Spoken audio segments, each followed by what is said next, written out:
Chegando aqui para mais uma aula de NBAZ. Sejam todos muito bem-vindos, meus queridíssimos estudantes da mediação tecnológica, primeiro ano. Professores presenciais, qualquer falta de atenção desses meninos, pode mandar aqui com a gente. Faz uma gravação daquelas, assim, sabe? Quando eles estiverem desapercebidos, manda aqui pra gente vai botar aqui a conversação de vocês. Oxe, como é que pode um negócio desse? Tá assistindo aula e conversando? Não, vamos ficar ligadinho aqui, tá bom? Tamo junto? Vamos lá. Essa é a nossa aula 25.1 e nós vamos falar agora sobre uma das criações que mais nós temos na nossa região. Quem adivinha qual é? Exatamente, a criação de gado, né? Os nossos bovinos maravilhosos que a gente já falou tanto ali nas aulas anteriores sobre os bufalinos, né? Os búfalos, né? Bubalinos. E fizemos algumas comparações e na aula de hoje nós vamos falar deles, tá bom? Vamos lá então? Aula 25.1. Aí eu vou ficar na telinha, né, diretor? Deixa eu vir pra cá, deixa eu ver se eu consigo. Aqui, muito bem. Manejo e criação de bovinos. Eu acho que vai ficar, esse recorte vai ficar... Pudesse diminuir. Ou então joga lá direto para mim. Pode abrir para mim, diretor. Muito obrigada. Senão tem que ajustar ali. Manejo e criação de bovinos de corte, parte 1. Nós vamos falar sobre o sistema de criação, sobre o sistema de produção, né? E a gente já se observa bem que nós estamos já há bastante tempo trabalhando com esses tipos de animais e nós temos muitas informações. Nós estamos aí... É o nosso carro-chefe, né? Da nossa região amazônica aí, no estado de Rondônia, são os bois, né? O gado, tá bom? E aí a gente tem essa imagem linda e maravilhosa desse pasto exuberante, esse céu maravilhoso, não, que é o céu de Rondônia, mas os céus de Rondônia são os mais lindos.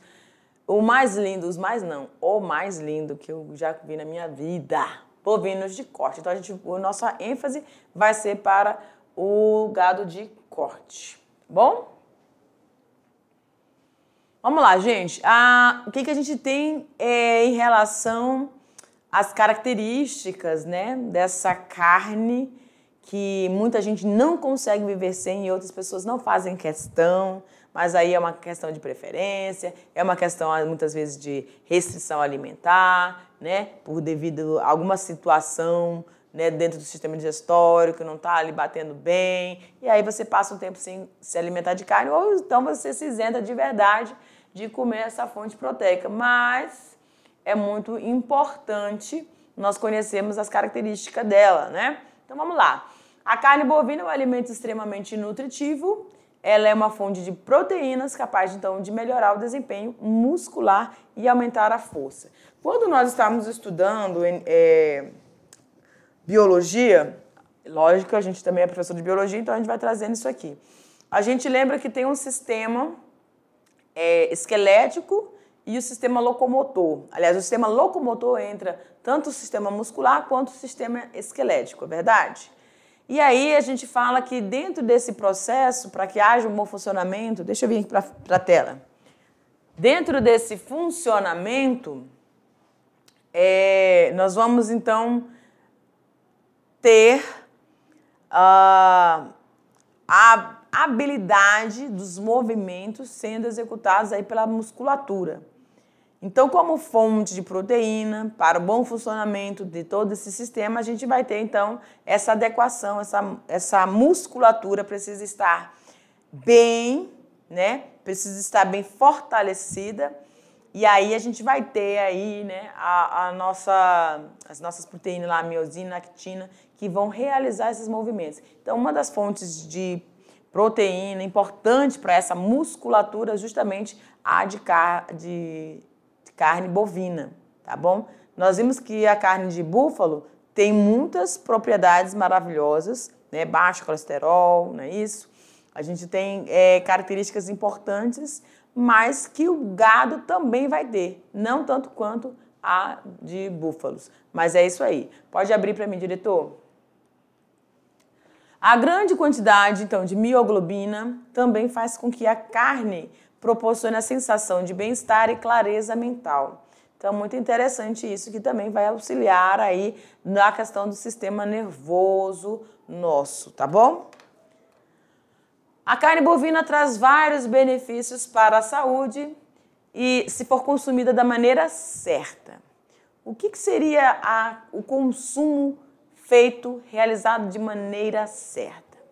Vou para lá de novo, para o quadro. Ó, vem cá.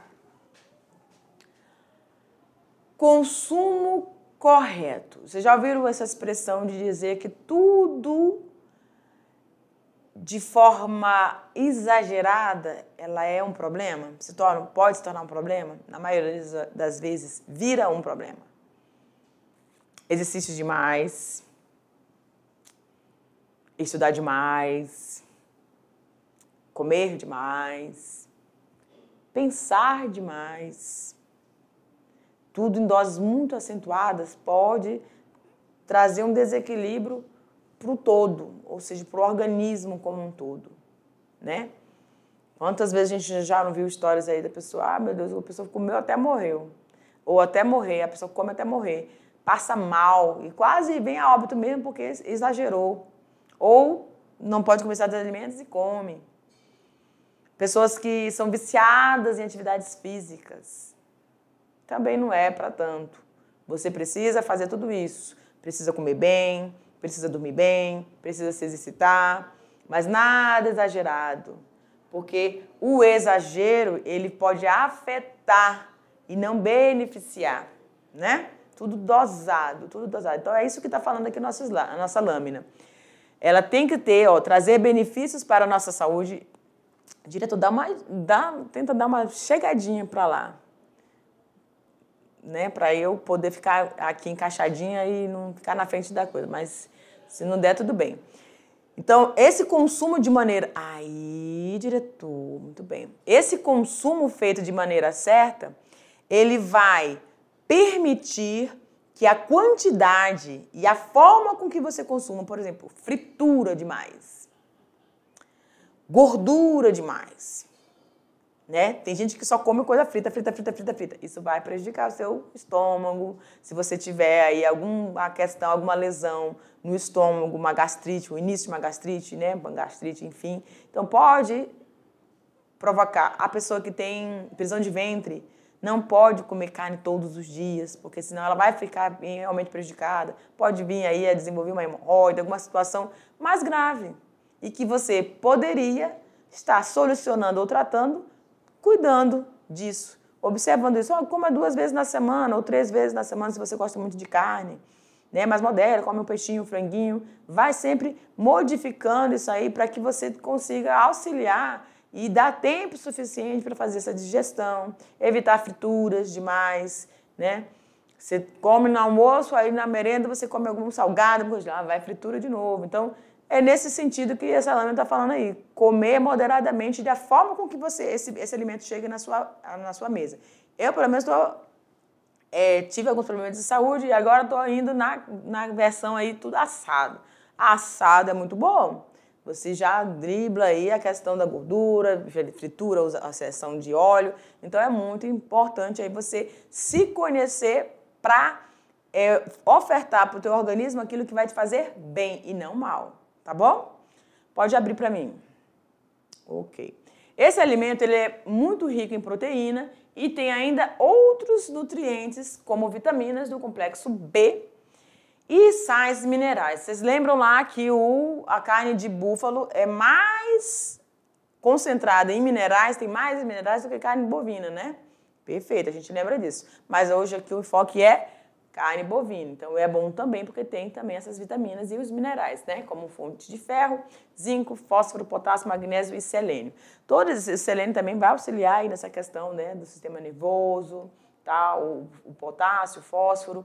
Então, o alimento em si, o alimento que nós consumimos, eles têm essas quantidades de minerais que vão aí trazer um equilíbrio ao funcionamento de determinados órgãos que vão estar aí trazendo um bom desenvolvimento e um bom desempenho de todo o nosso organismo, tá bom? O consumo da carne vermelha ajuda na saúde do coração e também do nosso sistema nervoso. Ok? Parte importante da evolução da pecuária brasileira ocorreu dentro das propriedades pecuárias brasileiras, com forte participação de diversos segmentos da sociedade, como instituições de ciências e de tecnologia, ensino, indústria, associações de produtores, organizações não governamentais, entre outros. Então, a pecuária, ou seja, a criação, as diversas criações que nós podemos ter no nosso país, houve todo esse empenho e esse processo evolutivo de conhecimento, de organizações, para que a gente conseguisse ter o que nós temos hoje. Nós somos referência aí na carne de produção de carne, de tanto leite quanto carne, né? A pecuária de corte, enfim. Nós somos agora uma referência, né?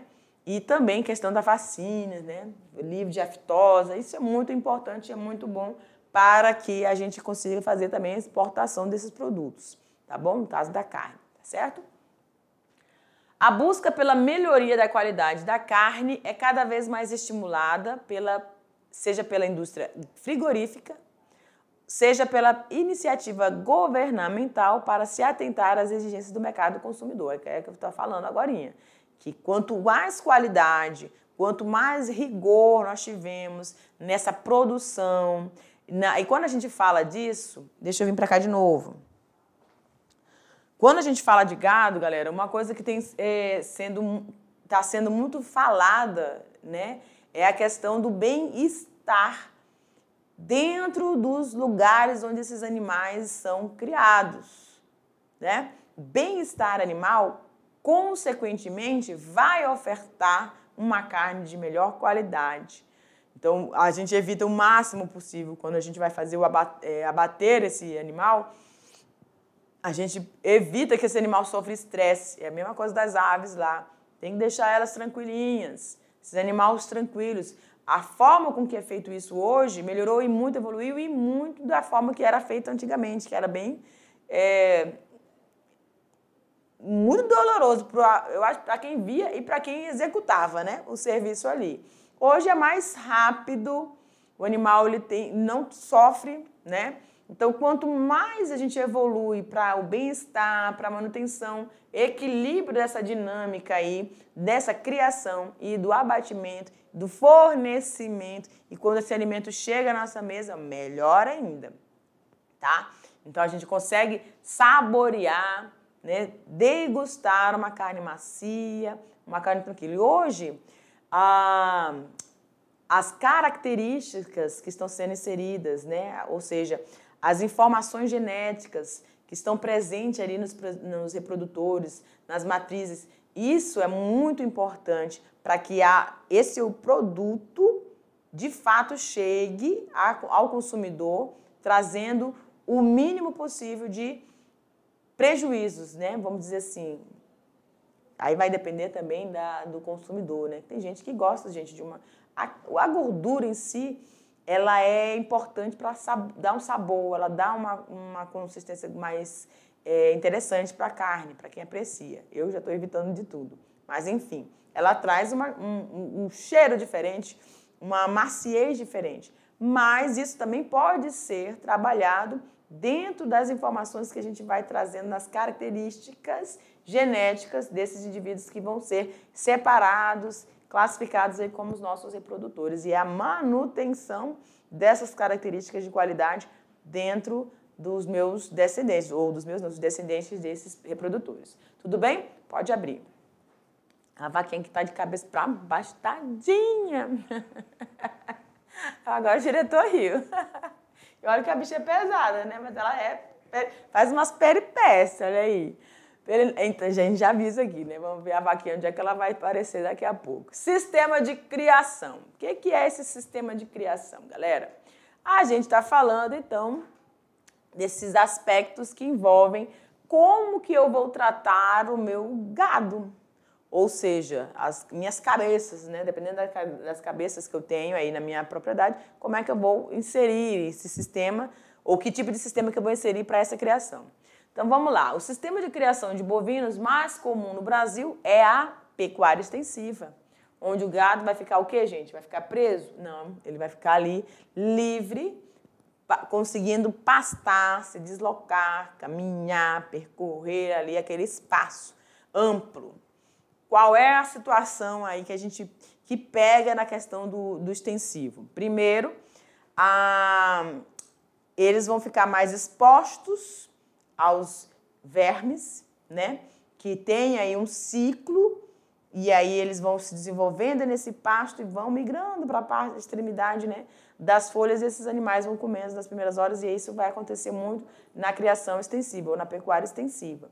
O que não vai estar acontecendo se você tiver no sistema intensivo. Mas sim vai depender do objetivo do criador, né? Do pecuarista, tá bom? Mas o que é mais comum é essa pecuária extensiva, com gado ali solto, certo? À base de capim. Nesse sistema, os animais estão livres em grandes espaços de pastagem, sem alimentação suplementar. Bom, aí também temos o aspecto de intempéries que podem acontecer. Por exemplo, uma estiagem mais prolongada. Todo ano a gente tem esse período de estiagem. Mas tem cada dia mais, ou cada ano mais que nós vamos passando, nós vamos ter esses períodos sendo mais prolongados, como a gente viu aqui, a nossa seca, né? Uma das maiores desde 1942, que foi registrada ali, professor Beto, professor Carlos, né? Vários vídeos que eles têm realizado aí. Então, nesse período, nesse momento, nessa situação, o que vai sofrer? A pastagem. E se você tem a pecuária extensiva, não tem pasto, o que vai acontecer com esse gado, né, gente? Ele vai ficar realmente a mercê, e como a gente viu, muitas perdas, tá? Porque a gente precisa cada vez mais estarmos nos preparando para essas situações de escassez hídrica, né, que vai influenciar em todas as áreas produtivas, tá bom? Dessa forma, leva um tempo bem maior no ganho do peso. Justamente, eles passam o dia pastando, mas também se deslocando. Como a área extensa, eles se deslocam muito. E nisso, obviamente, aí tá, né? O nosso diretor. Fica a dica, né? Hashtag caminhar, né? Porque como eles caminham bastante, eles demoram mais tempo do que se você estiver confinado. Ou seja, se você sentado na cadeira, vai ganhando só peso, né? Você vai consumindo, vai gastando muita energia. Então, essa é a relação aqui que eu quero fazer com vocês. Mas é isso. Então, eles estão pastando, estão se deslocando, né? E aí, eles demoram um pouquinho mais, porque eles só estão no pasto, eles só estão vivendo sem suplementação alimentar, tá bom? Isso é sistema extensivo. Prorrogando, então, o seu tempo de abate. Aí é o que eu falei lá no início. Vai depender do objetivo do pecuarista, tá? Qual é a sua intenção, quais são as suas demandas, quais são as exigências do mercado que você está atendendo, tá? Porque se tem um prazo muito curto, esse tipo de criação vai demorar um pouco mais para você ter os produtos, né? Ou seja, para chegar o momento ali de abate. O fato de serem criados em grandes extensões permite que estejam em intensa movimentação, prejudicando, então, o seu ganho de peso. E aí a gente tem o sistema intensivo. Esse vai exigir instalações para esses animais, porque eles vão ficar ali naquele ambiente, se alimentando, tudo vai estar no mesmo local. Não vai ter local para se deslocar, todos juntos, né? Há necessidade de mais trabalho sendo destinado a um tipo de gado mais aperfeiçoado. Quando estão confinados em instalações, eles recebem a ração e outros alimentos e após são soltos em piquetes com boa pastagem e água, tá? Então, nesse sistema semi-intensivo, você tem ainda a disposição deles nessas áreas.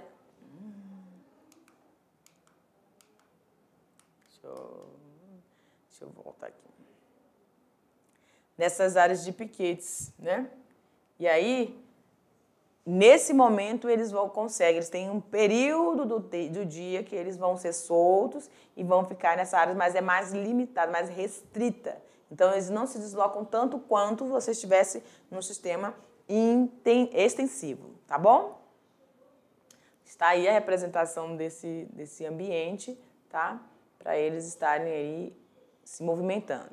O sistema implica o uso de tecnologia como alimentação balanceada, porque você vai ter todo o controle, você tem um controle maior dessa alimentação, sais minerais nos coxos e também o processo de vermifugação, já que eles estão num ambiente, num primeiro momento ali, todos juntos, muito próximos, então um pode passar, né, ou contaminar o outro, tá bom? Aí nós temos o sistema intensivo, é aquele que emprega mais capital, ou seja, você precisa ter muito mais condições financeiras para poder ofertar um sistema intensivo, né? Porque esses animais eles ficam em confinamento. Olha onde eles estão ali, ó. Tem um grande galpão. Nesse galpão você tem você vai fornecer o alimento, né, forragem ali para eles. Você vai oferecer a ração, você tem todo um controle ali. E aqui nesse sistema é mais fácil você controlar uma determinada doença, né? Se você detecta, faz uma observação, porque eles estão ali próximos, o seu olhar clínico vai fazer essa identificação. Além de acompanhar todo o processo de vacinação desses animais. A alimentação é à base de forrageira e complementos à base de rações e concentrados. Então, tudo é bem centrado. Cada animal tem uma dose diária, eu vou dizer assim, uma quantidade específica para aquele dia, por semana, por mês, para poder chegar ao peso para o abate. Aqui eles ganham peso rápido, tá? Dentre as vantagens desse sistema, destacam-se a minimização da idade para o abate do animal, a elevação do ganho de peso e flexibilização de produção. Era o que eu estava falando. Quando eles, lá no extensivo, que eles caminham, se deslocam, se gastam energia, eles estão consumindo, mas estão gastando, então fica mais difícil para eles reter esse peso, né? Chegar a esse peso ideal.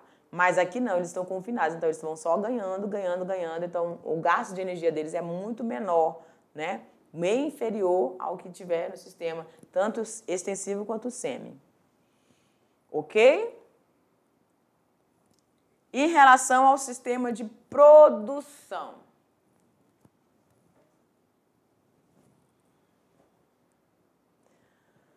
O sistema de produção, no caso a carne bovina, ela deve aumentar 2,1% em 2022, passando de 9,5 milhões para 9,7 milhões de toneladas. Quanto às exportações, a previsão de crescimento é de 12%. Então, a gente tem uma carne de muito boa qualidade, graças a Deus a gente oferta esse produto com muita qualidade e tem alcançado grandes resultados nessas exportações. O rebanho do Brasil cresce a taxas mais altas e apenas este ano é esperado que se apresente ganho de 4,5% frente a 2021, alcançando aí 264,10 milhões de cabeças. É muito gado.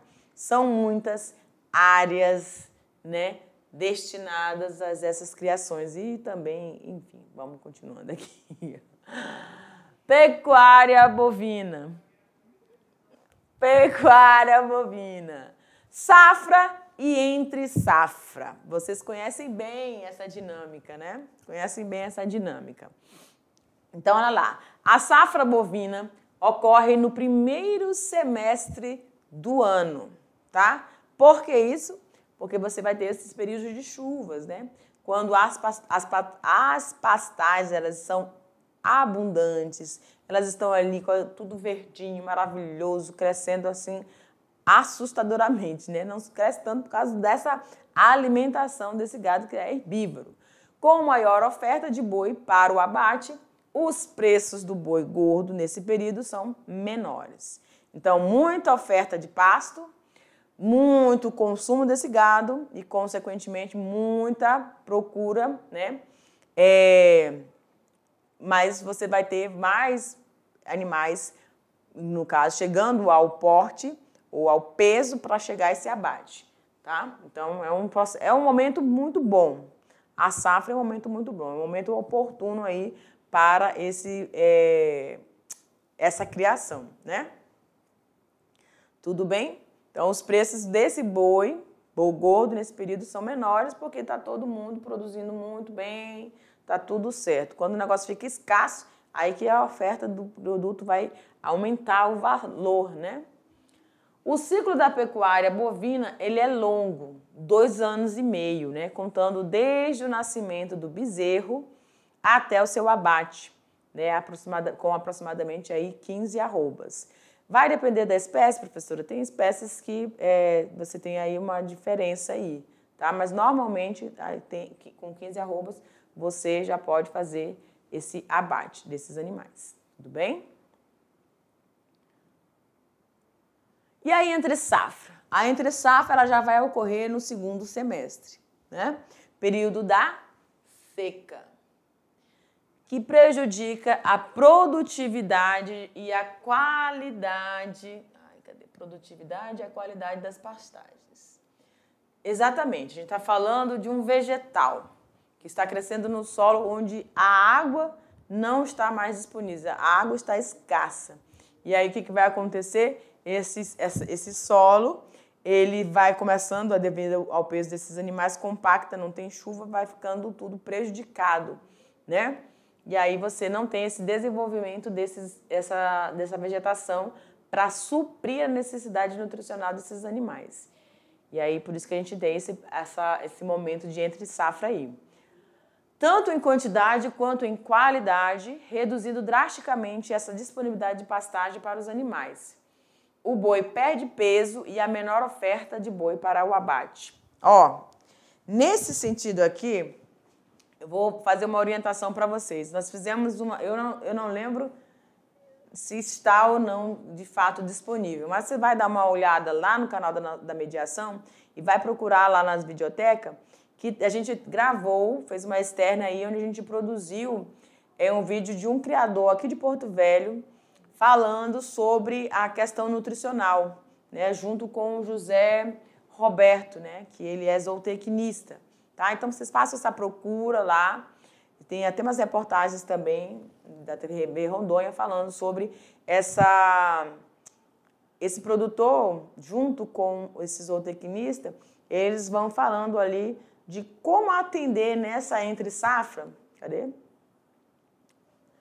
Aqui. Como atender o gado nessa entre-safra, ou seja, nesse período de escassez da qualidade, da quantidade e da qualidade desse pasto, e então você vai oferecer outros produtos suplementares, né, principalmente em relação ao gado gado leiteiro, tá bom? No caso, essa